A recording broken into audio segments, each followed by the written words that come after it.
I need to figure out who I am without you. That's what she said. Arianna stood across from me in the kitchen, barefoot, half lit by the dim glow above the stove, wearing that oversized hoodie she always stole from my drawer. And yet she looked like a stranger. She had a glass of Cabernet in her left hand and a metaphorical dagger in her right, that I remember how she said it so gently, like she thought if her voice was soft enough, the blow would hurt less. That I didn't interrupt. Didn't ask her to explain. Didn't beg. I just stared at her for a long second and said, "Then start now." And the way her eyes widened, just for a flicker, told me everything. She didn't expect me to let go. She expected resistance. She wanted me to unravel, to plead, to ask, "Are you sure? Or is there someone else?" But I didn't, because, for the first time in months, maybe even years, I felt quiet. Not numb, not passive, just done. You ever feel that? Like the weight you've been carrying suddenly lets go of you. Like someone finally says what you've known deep down, but were too loyal to admit? She told me she didn't know who she was anymore. And all I could think was, you stopped being us a long time ago. That I watched her fingers tighten around the wine glass.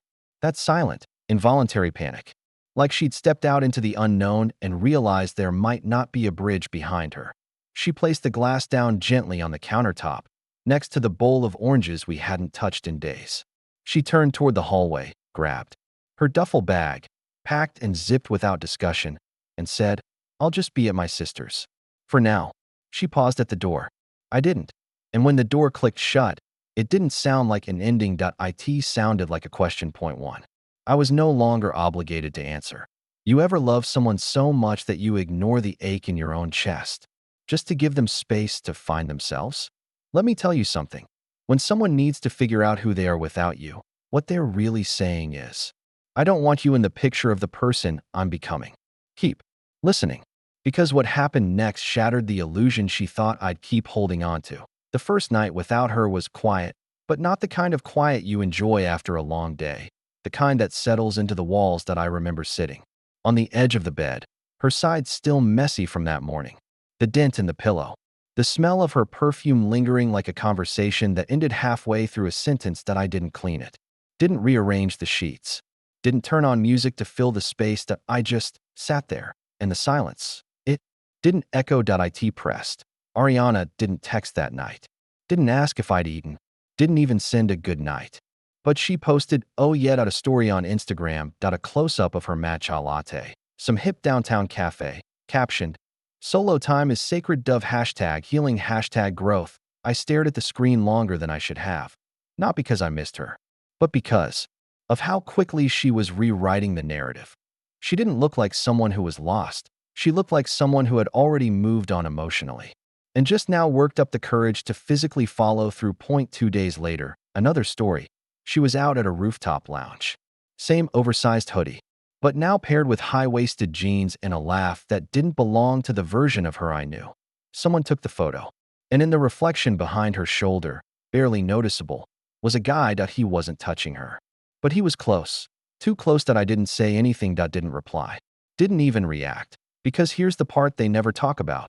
The silence after betrayal isn't quiet. It's strategic. She wasn't reaching out because she didn't want to break my heart. She was giving me just enough rope to twist in, so if I did reach out, she would still look like the one who needed space. She thought I'd sit by the phone. She thought I'd chase her down with questions. She didn't expect this. Me, going to work. Me, calling my mother again. Me, joining a kickboxing class.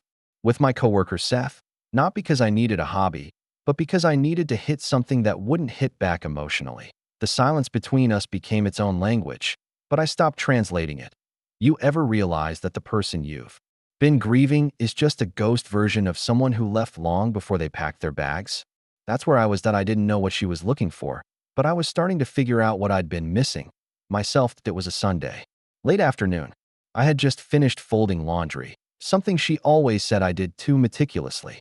The apartment smelled like cedarwood and the candle I'd picked up from a local vendor the week before. A new ritual, a small thing that reminded me this space was mine again. Then, a knock at the door. Not a buzz from the intercom. A knock. Arianna never knocked. Not here. Not at what used to be our place. I opened the door slowly. She stood there, in a beige trench coat, face bare, eyes darker than I remembered. She smiled, but it wasn't confident. It wasn't even hopeful that it was calculated. Tentative. Hey, she said. I just wanted to see you. I leaned against the doorframe. No anger. No sadness. Just stillness. She looked behind me into the apartment. Noticed the new throw blanket.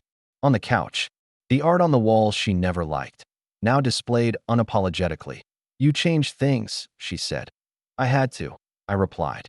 It didn't feel like me before. A pause. She fidgeted with the strap on her purse. Her lips pressed together like she was trying to work up the courage to ask for something she didn't quite believe she deserved. I thought maybe we could talk. I tilted my head. Not cruelly. Just curious. About what? About us. I nodded, stepped aside to let her in, but I didn't sit. Didn't offer her tea. Didn't make this familiar. She wandered toward the framed photo on the bookshelf, me at a trailhead with my brother and my niece. She smiled softly. You look happy. I am. She turned to face me. I just needed time to figure out who I am. I didn't expect it to be this hard. I stayed quiet. She added, you stopped texting. Stopped calling. I didn't know what to think. You asked for space. I gave it to you. And for a second, just a second, she looked wounded, but the kind of wound that comes from realization, not impact. She wasn't expecting peace. She was expecting me to still be hurting, to still be waiting in the emotional purgatory she left me in.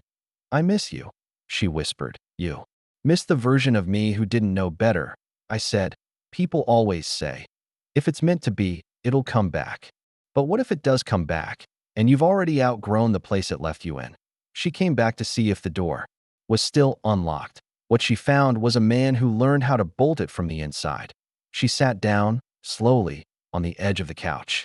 Same couch where we used to binge bad TV shows and eat leftover takeout. But this time, it looked too small for both of us. Micah, she said softly. I thought time would bring us back together. Time didn't change us. It revealed us. She blinked. Her eyes filled with something between shame and disbelief. Are you saying you don't love me anymore? I sighed. Not heavily. Not dramatically. Just final. I'm saying I love me more now. She looked down. No tears. Just realization.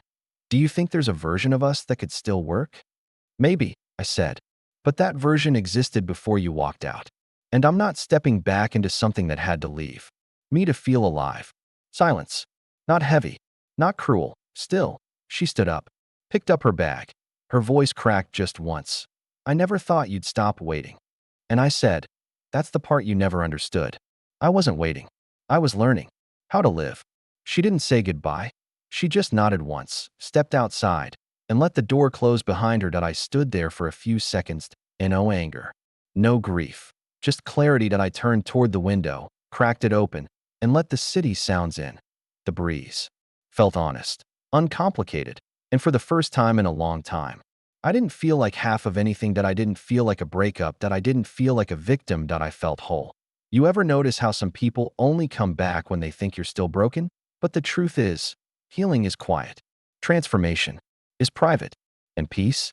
That's the revenge no one sees coming. If you've ever been left behind with a vague excuse like, I need to find myself, and they expected you to stay stuck, let them know in the comments below. Did you heal without them? Backhand index pointing down, drop your story. Thumbs up like if you felt this one. Bell subscribe for more deeply honest, emotional stories just like this. Because sometimes the best love story is the one you write with yourself.